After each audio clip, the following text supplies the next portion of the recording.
Hey, what's up everybody? Flash here with Flashy Dark Arts. I got Kid Flash and Baby Flash with me. And today we're going to be talking about the 4th of July, okay, because it's Independence Day, right? And we're going to be talking about what started the Revolutionary War. So what started the Revolutionary War? What was it? Tea? Taxes. Tea and taxes? What was Boston it? Tea Party. Boston Tea Party? Or was it gun confiscation?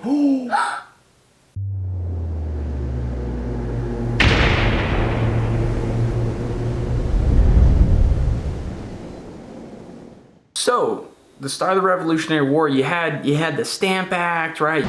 Pip pip cheerio, what can I do for you? Can I get a notebook, please? Absolutely.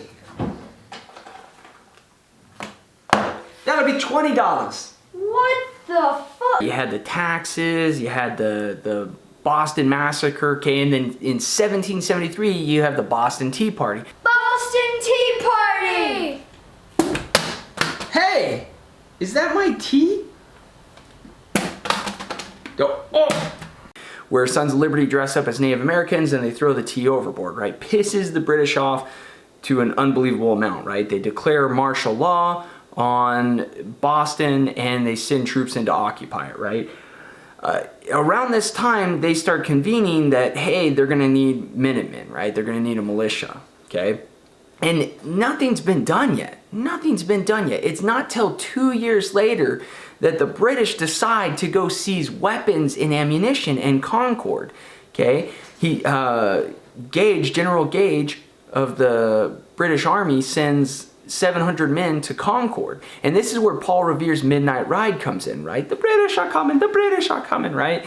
He doesn't say the British are coming because they're all British at the time. He's, probably telling them the regulars are coming, the redcoats are coming, whatever.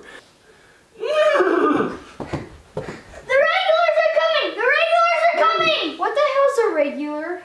Dummy, why don't you know? It's the British. Oh, okay. Perfect. Oh, ouch. Okay.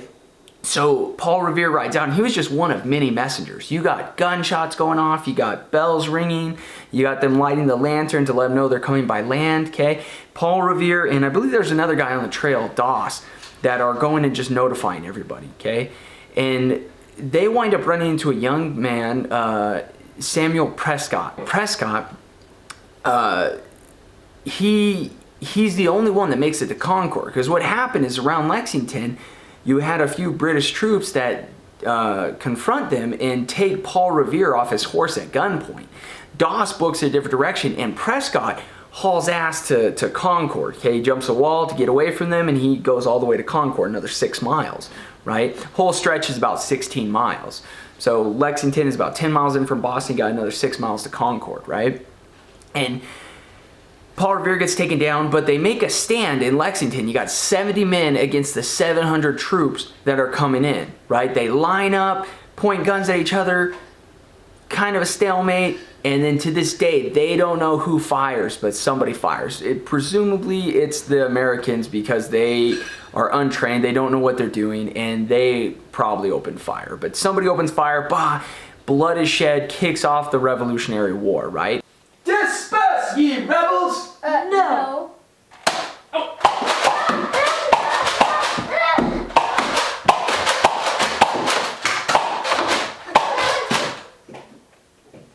Holy crap! The British troops go another 6 miles to Concord. What they don't know is that Minutemen, militia, are closing in around Concord from every conceivable direction. So now it's the British that are outnumbered. And as they're ransacking houses and they're looking for weapons and ammunition, okay, the Minutemen collapse upon them and start opening fire, right? And at this time, the British realize that they're brutally outnumbered and they start retreating 16 miles.